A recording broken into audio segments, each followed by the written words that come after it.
from Luke chapter 12, 15 through 21. He then told them, "Watch out and be on guard against all greed, because one's life is not in the abundance of his possessions." Then he told them a parable. A rich man's land was very productive. He thought to himself, "What should I do, since I don't have anywhere to store my crops?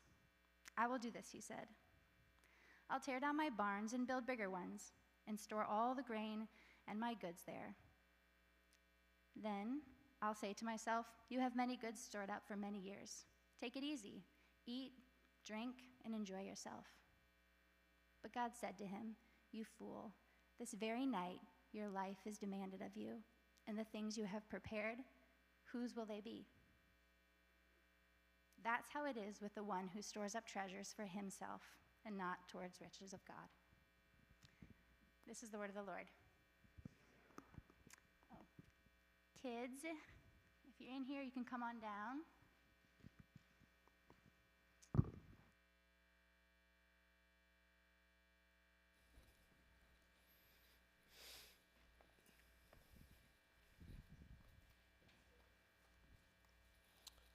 All right, kiddos and parents alike, over the course of the summer, we've been doing these kids' sermons, as you know. This is the last week for that, so just as an announcement, Big Kids will start up again next week, and so we're really excited. We've got volunteers all excited and ready to have you guys come back, but we've got one more kids' sermon, and we've been talking a lot about toys, and over the last 4 weeks. And one of the things that I always thought was like, how many toys are enough? How many toys are enough? Maybe it's not toys. Maybe it's Pokemon cards. I don't know, just a guess. How many Pokemon cards are enough? Or how many video games are enough? Or how many, D&D minifigurines are enough? How many? One. Oh, the zero kept going. That's right. And so if you have that many figurines, and I'm not speaking from experience, then you need more and more bins to hold them in, more and more stuff to hold them. And eventually, you don't even get to enjoy all the ones that you have. They just sit there. Now, can I tell you guys a secret? Well, first of all, when I say secret, you can tell your parents. Always tell your parents. If somebody's like, "Let me keep a secret," and don't tell your parents, don't tell your parents. Not good. Okay? I'm telling you a secret from everyone here, and so I'm gonna whisper it. I have a lot of toys.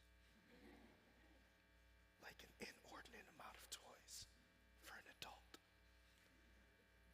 But most of the times, when you have toys, something happens.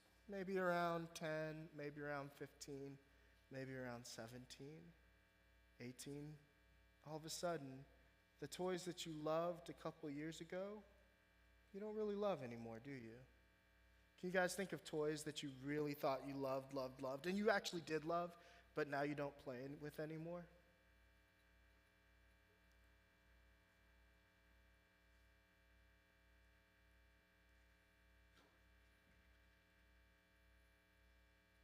No?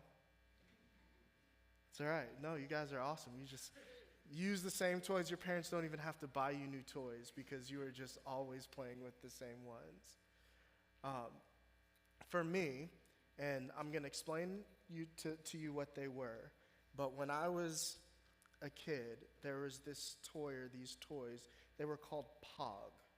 And I think that the plural of Pog was just Pog. So I don't know if it was Pogs or Pog.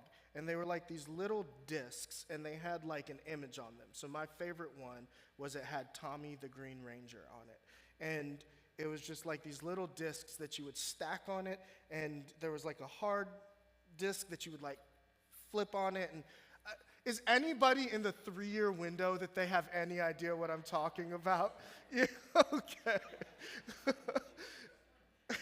And then you slam it, and if they flipped, you got them, and you could have and I had a billion of them, bins and bins and bins of them. And I kept buying them because I wanted the biggest tower and we could hit.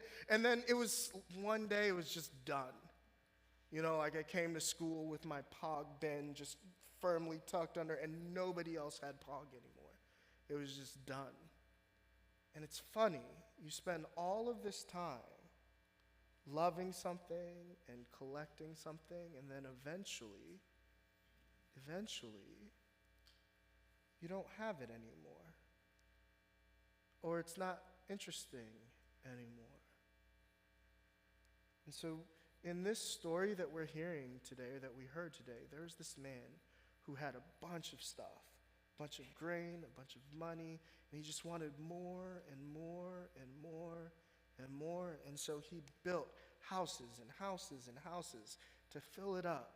And the thing was, it was never enough. And he never got to enjoy it. But God wants us to enjoy the gifts that he has and to remember that they come from him. So even when they go, we can still be thankful for what he's done for us. That's what we're talking about this week. Hearts that are thankful for the gifts that we have. Hearts that say, yeah, more would be fun, but what I have is enough. Do you guys each have pieces of paper? Did everyone get one already? Oh, guys, you guys are on top of it. Oh, no? Then go ahead. Because we're going to do the same thing. One last time. As you listen to the sermon, take whatever notes you want. Write things down. If you're listening for a word, the word I want you to listen for is grain. One word this time, grain. Okay?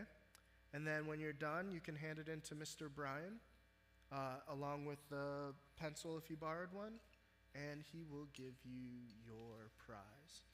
But that being said, you can go back and sit down with your parents.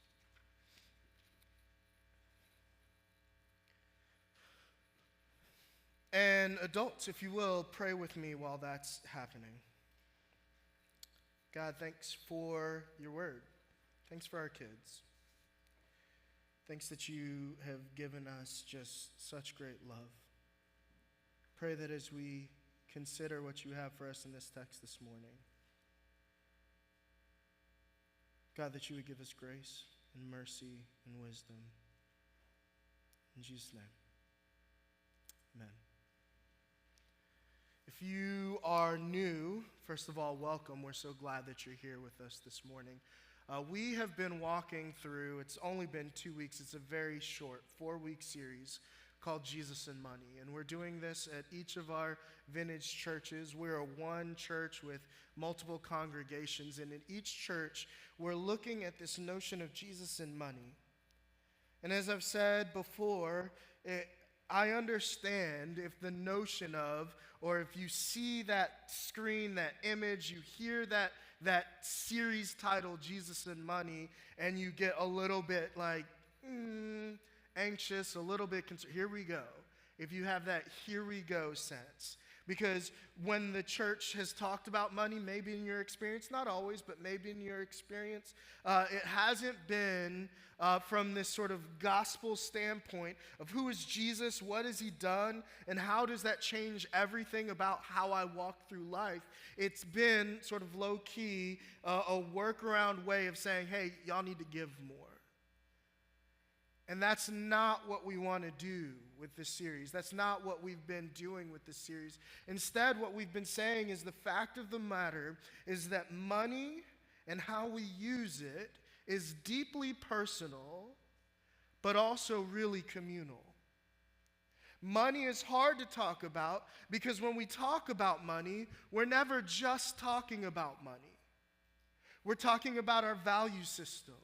We're talking about authority.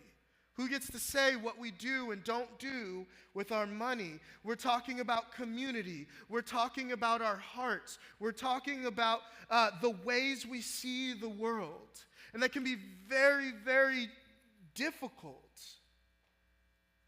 And yet, Jesus spent nearly a third of his ministry, of his teaching ministry, focusing on money and possessions of the people and the people around them. Because he knew that to be true. He knew that how we related to money demonstrated the disposition of our hearts. And he knew that he was enacting and establishing a kingdom, and that the way that his people and the way that his followers would look at money would demonstrate the veracity, the truthfulness, the goodness of his kingdom. And so in our first week, we learned that the way that followers of Jesus are to interact with and to consider money is first to be generous. That money, Jesus said, demonstrated the clarity of the eyes that we had and the clarity of the way in which we saw the world. And a good eye was generous, and he warned us against having a bad eye, which from Deuteronomy to Isaiah to Jesus all the way through Paul and Peter's teaching was always synonymous with stinginess. With clenched fists and unwillingness to be generous. And because of that, we were instructed by Jesus, we were taught by Jesus that we had to make a decision about who we would serve. We could either serve mammon, money, or God. And so we are generous because we belong to God. Do you realize that? Every part of who you are belongs to God. Another way you could say that we try and say on the regular, is that Jesus is worthy of your lives, all of it.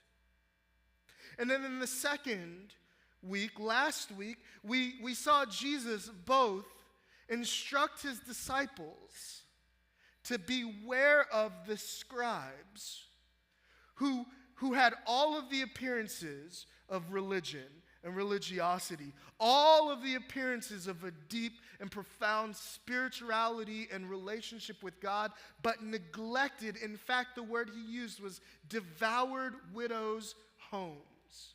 And so in one breath, we see Jesus saying that if you want to understand generosity and money as God has called us to, then we must be eager to care for the most vulnerable within our community. The least, the last, and the lost, the quartet of the vulnerable that we saw in the Old Testament. In other words, our approach to money is that we are generous in our justice as we care for one another. But then also he commended a widow who gave her last 2 coins. She knew that she didn't just belong to God, but she belonged to a community, to the community of God, and to the community around her. And so we are generous because we belong to God, but we are also generous because we belong one to another. This is how Paul shapes our minds when he says, let the thief steal no longer, but rather let them work hard with their hands so that they may supply to those who are in need, because we belong one to another.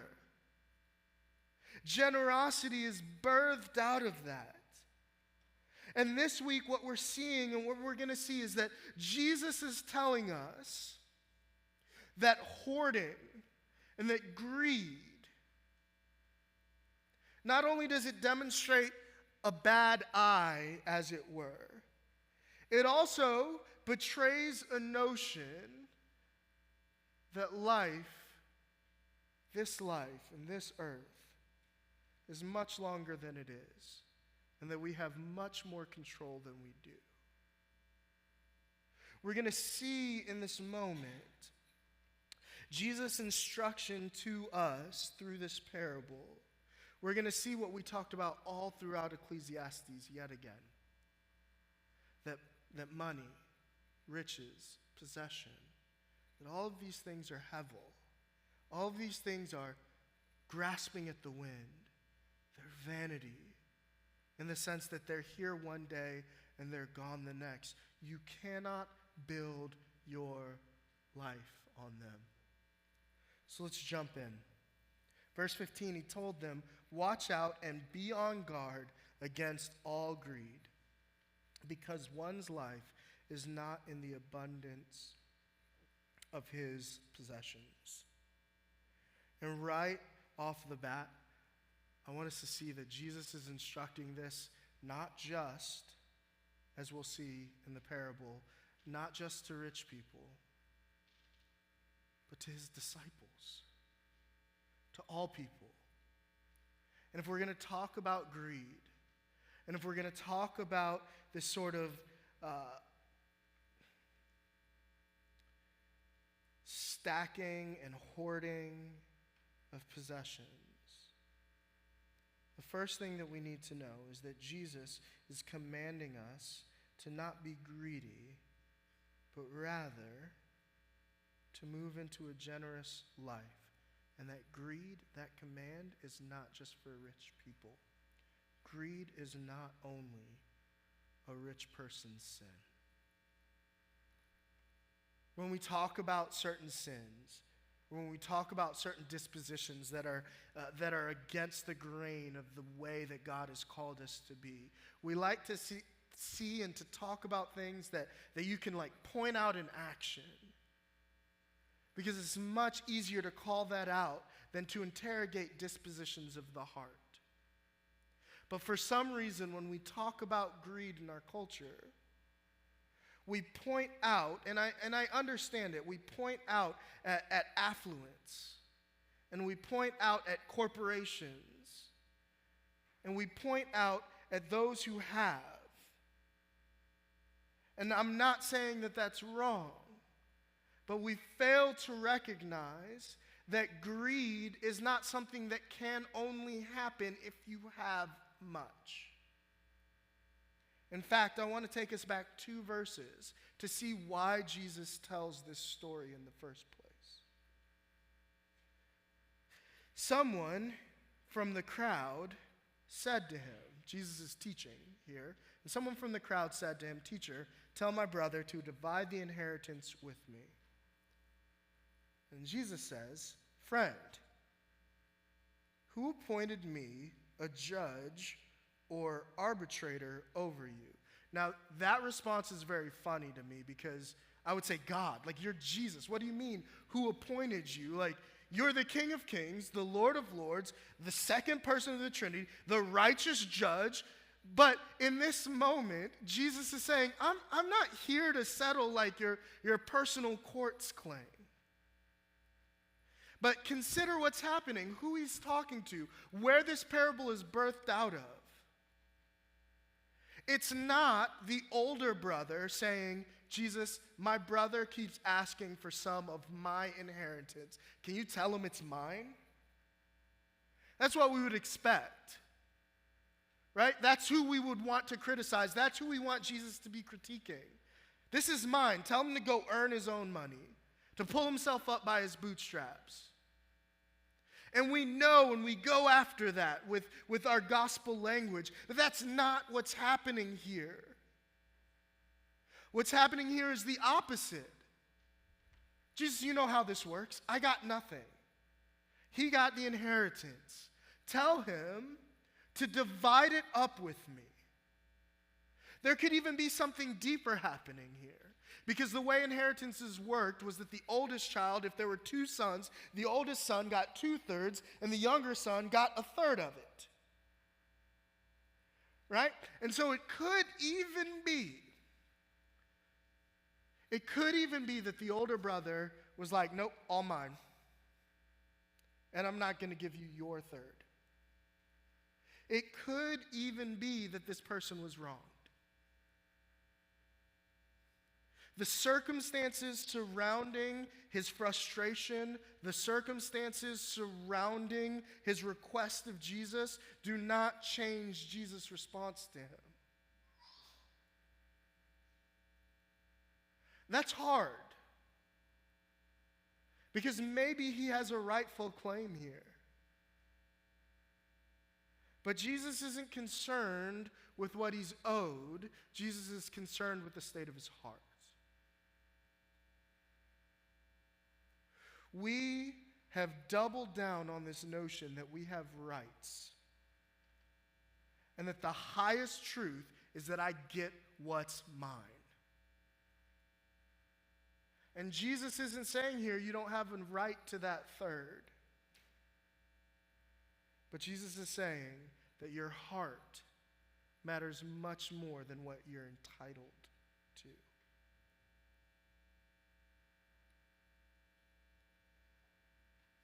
Friend, who appointed me a judge or an arbitrator of you? He then told them, watch out and be on guard against all greed. Greed is not only a rich person's sin, it's not only a rich person's dilemma, because greed is multifaceted. Listen to what Jesus says. Be on guard against all greed. In saying all greed, what Jesus is saying is in every shape, fashion, and form that greed presents itself, be on guard against it. This is really critical because we can let ourselves off the hook so easily. Our hearts are so inclined to let ourselves off the hook because we look at that type of greed and we look at the extent and the damage and just the massive scope of that type of greed, and we say, I can't even have that type of greed. I'm not a billionaire. I'm not a millionaire. I'm barely getting by. They're greedy. Greed can't affect me. Jesus says all kinds of greed. Greed is this multifaceted thing, this multifaceted concept in the scriptures and in the New Testament. In the New Testament, that word greed is pleonexia. That's the Greek word for it.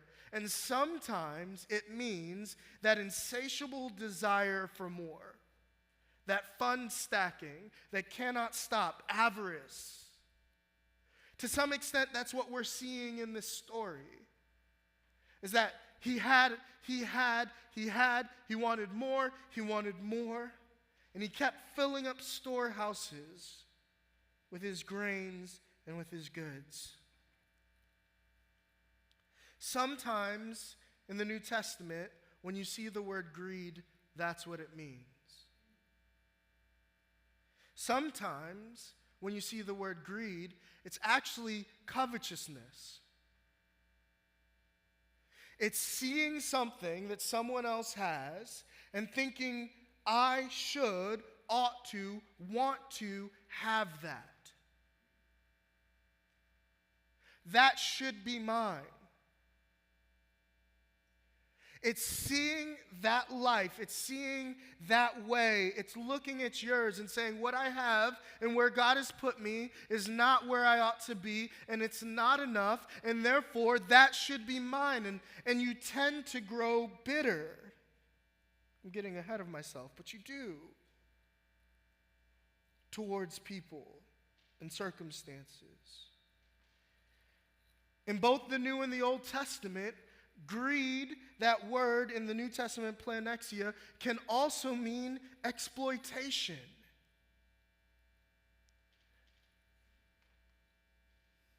In our culture that's very binary and divided, I think sometimes we like to lean on one over the other, or one of these over against some of the others. But greed is also exploitation. And so while I've said you may look at billionaires or you may look at corporations and think they're greedy, I'm not therefore saying they're not.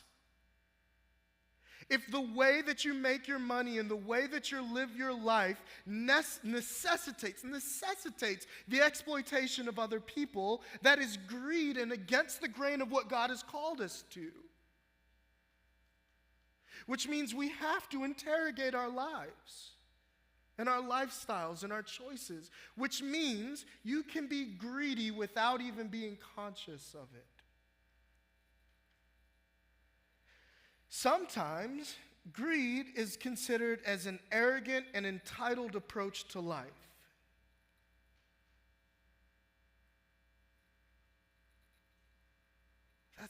That's that word, greed. And sometimes greed is a fearful hoarding of materials. Now you can assign whichever to the following parable. I think it tends towards this next one. this sort of sense of what about tomorrow? What about the next day and the years after and the years after? And so in fear, you keep storing and hoarding and storing.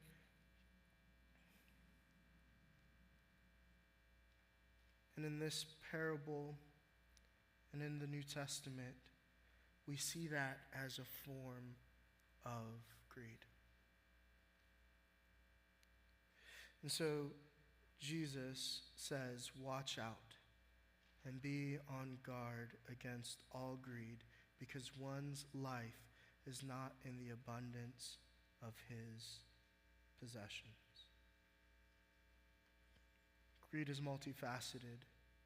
It doesn't belong to one person or one people group or one socioeconomic strata, but rather all of us are susceptible to, and if we are honest, if we honestly look at ourselves, I will confess openly to you that in this context and with this broad realization of what Jesus is talking about, that I regularly struggle with greed. Right? And you might look at my 2010 no air-conditioned Honda Odyssey and say, no greed there. But that fear of what if all of a sudden it's gone. Right? Look, let's be honest. Even in the church setting, right? We do good things, but sometimes the heart disposition behind it. You know, I'm trying to be a little bit honest with you here. A lot of bit honest. Honest. I'm trying to be honest with you. We want to see people come to know and love Jesus. If you're here and you don't know Jesus, like, we want you to see the goodness of his kingdom and to just be amazed at our homeless, single, crucified Messiah, and follow after him in his kingdom. And sometimes, as we're sitting down in our staff meetings or whatever, I'm thinking, man, if this doesn't work, what's going to happen to my family? I'm just being real with you. Like, if you've ever served in any sort of ministry, you know what I'm talking about. Like, there's a lot riding on this. And under that is just this subtle fear and anxiety that, as it turns out, is a form of greed. And you feel it, you catch it subtly, this pressure to make everything work. This pressure to hoard people. Miss you Sunday. I mean, we miss you, we want you here, but that's how indetectable it can be. Greed. It means if we take this seriously, we are forced to really examine our lives. Because here's the thing. Jesus wants us to be on guard and to cast out, as it were, every form of greed. Why? Why? So that you can give more to his ministry? He doesn't end this with like an altar call and a love offering. No. Why? Because of what he says next. And this is his deep love. He says, because one's life is not in the abundance of his possessions, because greed robs you of life. It's not just that greed robs other people, though it does, and that matters, and you should care deeply about that.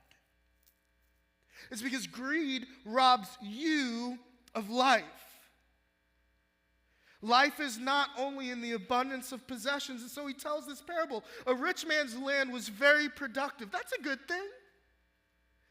He thought to himself, what should I do since I don't have anywhere to store my crops? I'll do this. I'll tear down my barns and build bigger ones and store all my grains and goods there. Then I'll say to myself, you have many goods stored up for many years. Take it easy, eat, drink, and enjoy yourself. So what's remarkable about this is that he's seeing the fruit of his labor, and in seeing the fruit of his labor, he's like, uh-oh, what am I going to do? I don't know how to store and how to keep all this stuff, right? Doing the work, bearing the fruit, that's not the greed, but that is this fear of what's going to happen to all these things that I've done with my hands. And so he creates for himself more work. He already was working. He already was laboring to see this return. And then he creates for himself more labor in having to tear down his barns and having to build new ones to store his stuff. And here's what's going to happen. Jesus doesn't have to tell us because we know. We see it over and over again. He's going to fill up all of those barns with his stuff, and then he's going to keep having returns because the work that he's doing is good. And then he's going to say, I don't have big enough things. So he's going to build more and more. And he's going to say, I just want to have it so that I have enough goods stored up for many years that I can take it easy. But you know what happens inevitably is you never say, now I have enough. Now this will last me. You always need a little more. Even when you don't have, if you have like a savings fund, I see this with myself. Like we have savings, and then the car's AC breaks, and for 2 years I'm sweating everywhere I go because I don't know if this is an emergency. Should I tap into the emergency fund? I'm still sweating, so clearly I haven't elevated this to the status of emergency. But you're always like, something could be worse. And that anxiety of not having for when you need it causes you to not use when you need it. And it's this cycle that goes over and over again, and it's messing with your life. It's messing with your joy. Not only that, though, greed disrupts your relationships. These two men should be in harmony with one another with deep love because they are brothers. But this sum of money, and I love that Jesus doesn't say how much it was. Maybe their parents were shepherds. And so really what they had was very little in relationship to the culture in the day. It doesn't matter whether it was a little or a lot. This amount of stuff broke their relationship to the point that this guy is tattling to the creator of the universe. Greed disrupts relationships. It disrupts your relationships with your friends and your family, with other people. It causes you to look different. Like greed at a global level has caused so much disruption and conflict and war and conquest. Greed at an individual level has done the same. Greed breaks relationships. Greed robs you of life because it always causes you to live in the future. I want more. Well, where does more exist? It only exists in the future. Because what you have is what you have now. And so you're always thinking, where will the next come from? How will I get more? Which means you're always in your mind living in the future. And we talked about this all throughout Ecclesiastes. The point of Ecclesiastes and the point of Jesus' teaching here, in part, is because you know who you belong to and because you know that God is ultimate, you can stop living in the future because that's impossible. When we say we're living in the future, we're living in our best guess of what the future will be. It's an educated wish, the future. And when we live in the future, we're not living now. So we are robbing ourselves of now and the moment. And you know what now is? Your life. Your life. And you're being robbed of it because of this relationship to stuff. And when you live in the future, that necessarily leads to anxiety and worry. Now listen, I need to pause here. The Proverbs tell us to store away and to plan. So what I'm not talking about here is like willy-nilly, just throw it away. But there is a heart disposition. And you feel it, you know it, you sense it when you are carefully looking at yourself and being aware of your heart and being aware of your feelings in the moment when you think about this, right? Greed necessarily, living in the future, necessarily leads to anxiety and worry. If you have a plan and as you enact it, you know, hey, this is good, and you're happy, and if the plan were to change, or if somebody introduced the notion of the plan changing, right? If that overwhelmed you with anxiety, then it's time to interrogate the plan. If all you are thinking about is money and saving to the point that you will not enjoy the life is right here in front of you now, there's an overwhelming anxiety that demonstrates a form of what Jesus calls greed. Because greed forgets that possessions are hevel. Greed forgets that you can make all of the right investment decisions, and as it turns out, someone who was also greedy took all of that money from you. And as thousands upon thousands of elderly people in our country found out, you had nothing.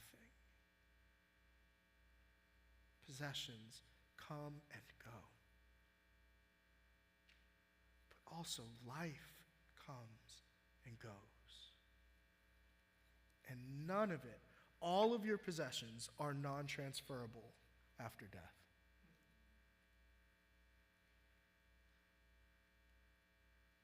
None of them go with you.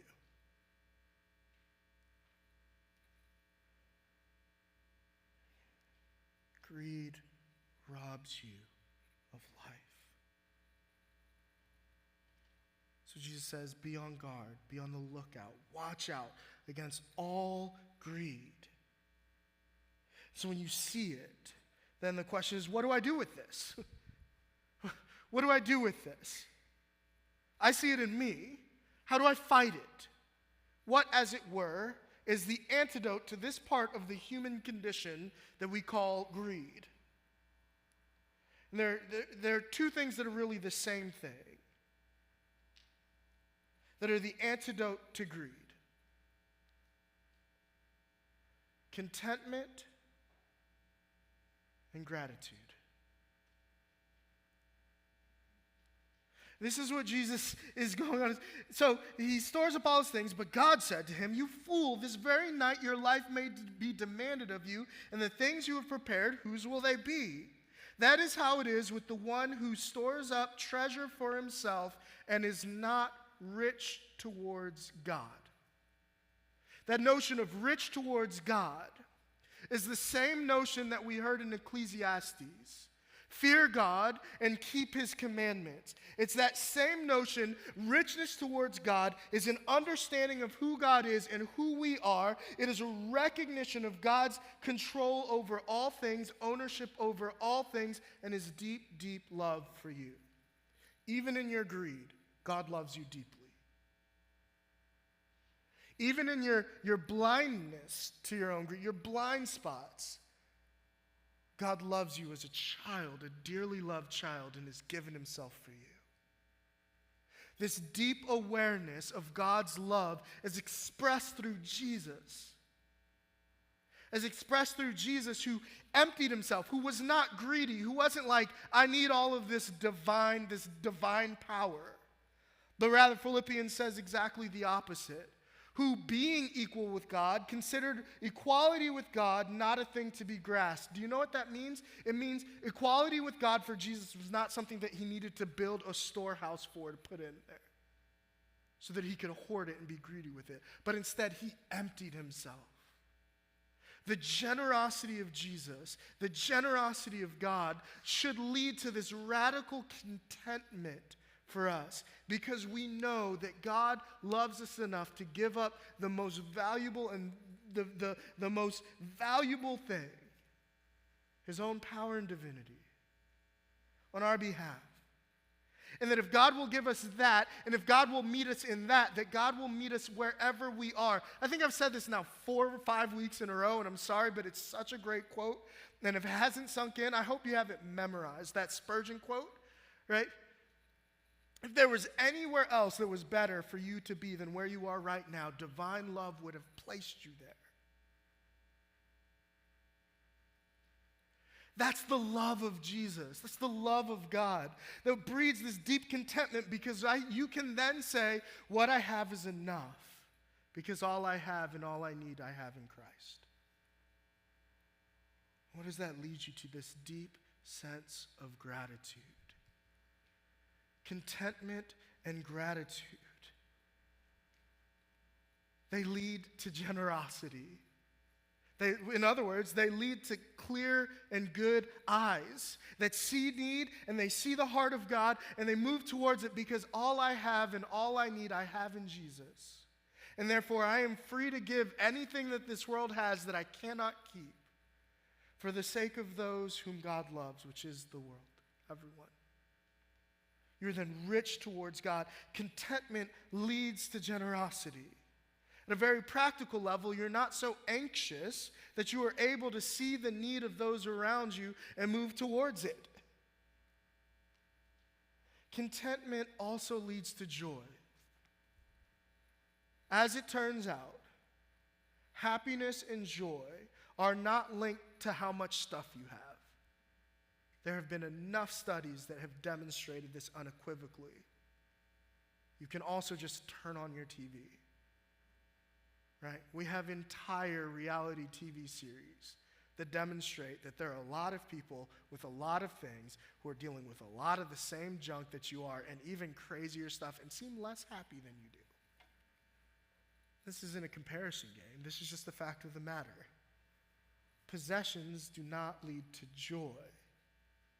Joy and satisfaction are found when you can be content with what God has given you. Say 1.5 things and then we'll be done. This is not some sort of Karl Marx opioid of the masses, wherein we should say, so be content with exploitation and injustice, and just be happy that injustice is happening because everything is right. This is not that. This is rather saying, I'm free to correct oppression, as the scriptures tell us to, literally, in Proverbs 31. I'm free to do justice. I am free to fight and to speak on behalf of the voiceless and the marginalized and the broken. I am free to say that's not right. And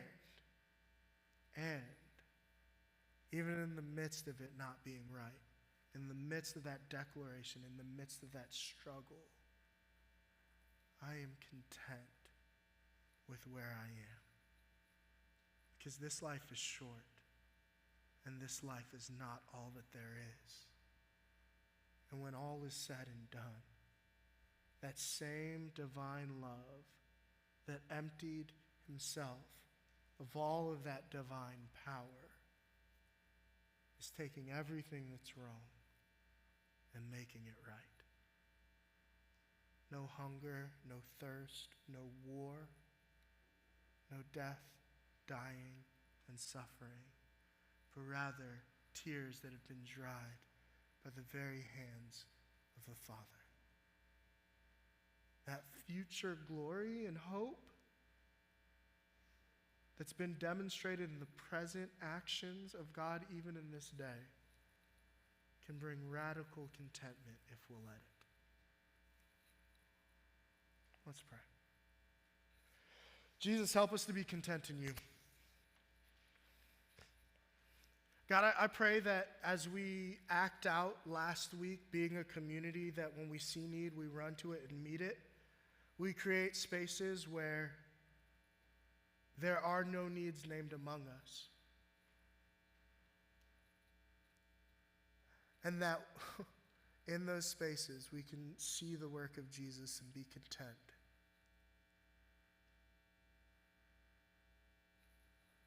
Spirit, help us to see any form of greed in us. And with great urgency, to name it, to fight it, so that we might have joy and generous hearts and good relationships with you, with ourselves, with the people around us, and with the world you've created. In your name, amen. Each week we hear the good news